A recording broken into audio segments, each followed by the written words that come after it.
നിങ്ങൾക്ക് സ്ഥിരമായി മുട്ടുവേദനയുണ്ടോ? നടക്കുമ്പോഴും പടികൾ കയറുമ്പോഴും ഒരു ഭാഗത്ത് നിന്ന് ഇരുന്ന് എണീക്കുമ്പോഴും മുട്ടുവേദന കാരണം ബുദ്ധിമുട്ടുന്നവരാണോ? എങ്കിൽ നിങ്ങൾക്ക് വേണ്ടിയിട്ടുള്ള ഒരു വീഡിയോ സീരീസ് ആണിത്. മുട്ടുവേദന എന്തുകൊണ്ടുണ്ടാവുന്നു, വേദന കുറയ്ക്കാൻ നമ്മൾ എന്തൊക്കെ ചെയ്യണം, മുട്ടുവേദന മാറാൻ എന്തൊക്കെ കാര്യങ്ങളാണ് നമ്മൾ ശ്രദ്ധിക്കേണ്ടത്, എന്തൊക്കെ എക്സസൈസുകൾ ചെയ്യാം, എന്തൊക്കെ ട്രീറ്റ്മെന്റ് ആണ് ഏറ്റവും ബെസ്റ്റ് എന്നുള്ള കാര്യങ്ങൾ വിശദമായിട്ട് പറഞ്ഞു തരാം. അത് കാണാൻ ഈ അക്കൗണ്ട് ആദ്യം തന്നെ ഒന്ന് ഫോളോ ചെയ്തോളൂ. ഈ എപ്പിസോഡിൽ എന്താണ് മുട്ടു തേയ്മാനം എന്നും അതിൽ നമ്മൾ ആയുർവേദത്തിൽ എങ്ങനെയാണ് ചികിത്സിക്കാമെന്നും പറഞ്ഞുതരാം. തേയ്മാനം എന്ന വാക്ക് തന്നെ പലപ്പോഴും മിസ്ലീഡിംഗ് ആണ്.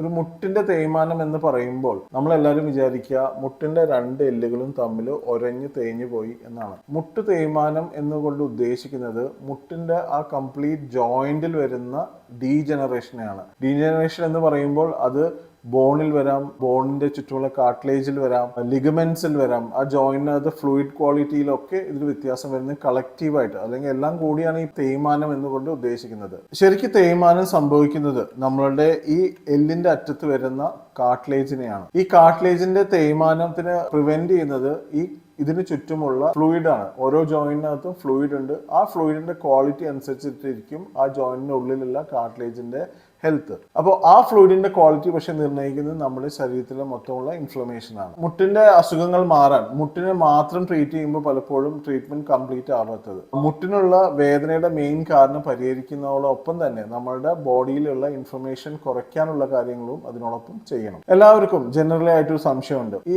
മുട്ട് തേയ്മാനത്തിന് ഉഴിച്ചിൽ ചെയ്താൽ എങ്ങനെയാണ് തേയ്മാനം മാറ്റിയെടുക്കാൻ സാധിക്കുക എന്നുള്ളതാണ്. ആയുർവേദത്തിൽ മുട്ടുവേദനയ്ക്ക് അല്ലെങ്കിൽ മുട്ടിന്റെ തേയ്മാനത്തിന് നമ്മൾ മുട്ടിനെ മാത്രമല്ല ട്രീറ്റ് ചെയ്യുന്നത്. അതിന്റെ ലോക്കൽ ഇൻഫ്ലമേഷൻ മാറാൻ നമുക്ക് ആയുർവേദത്തിൽ ലേപനങ്ങളുണ്ട്. അതിനുശേഷം നമ്മൾ വേദന കുറയാനും ആ നീർക്കെട്ട് കുറയാനും വേണ്ടിയിട്ടുള്ള ധാരകളും കിഴികളെല്ലാം നമ്മൾ ഉപയോഗിക്കുന്നു. ഇതിനോടൊപ്പം തന്നെ നമ്മൾ ഫുൾ ബോഡിയിലാണ് ഈ ഉഴിച്ചിൽ കൂടുതൽ ചെയ്യുന്നത്. ഉഴിച്ചിൽ ചെയ്ത് നമ്മൾ ബോഡിയിലെ മൊത്തം ഇൻഫ്ലമേഷൻ നല്ലപോലെ കുറയുകയും അതുവഴി ബോഡിയിലെ സർക്കുലേഷൻ ഇംപ്രൂവ് ആയി മുട്ടിന്റെ ഭാഗത്തൊക്കെ ഓട്ടോമാറ്റിക്കലി നല്ല സർക്കുലേഷൻ കൂടുന്നു. ആ സർക്കുലേഷൻ കൂടുന്നതോടൊപ്പം തന്നെ മുട്ടിനകത്തുള്ള ഈ ഫ്ലൂയിഡിന്റെ ക്വാളിറ്റിയും അതിന്റെ ഹെൽത്തിനും നല്ല ഇംപ്രൂവ്മെന്റ് വരും. വേദന കുറച്ചതിന് ശേഷം നമ്മൾ ആ മുട്ടിനെ സ്ട്രെങ്തനിങ് ചെയ്യാൻ വേണ്ടിയിട്ടാണ് നമ്മൾ നവരക്കിഴി അല്ലെങ്കിൽ ഈ എണ്ണ നിർത്തിയിട്ടുള്ള ട്രീറ്റ്മെന്റ്, ജാനുവസ്തി എന്നൊക്കെ പറയും, ഒക്കെ ചെയ്യാറ്. ആയുർവേദം മുട്ടിനെ ഒരു സിംഗിൾ ജോയിന്റ് ആയിട്ട് മാത്രമല്ല കൺസിഡർ ചെയ്യുക, മുട്ടിന്റെ ട്രീറ്റ്മെന്റിനോടൊപ്പം തന്നെ കംപ്ലീറ്റ് ബോഡിയുടെ ഇൻഫ്ലമേഷൻ കുറയ്ക്കാനുള്ള കാര്യം കൂടി ചെയ്യുന്നുണ്ട്. അടുത്ത വീഡിയോയിൽ മുട്ടുവേദന കുറയ്ക്കാൻ സഹായിക്കുന്ന കുറച്ച് എക്സസൈസുകൾ കാണിച്ചു തരാം.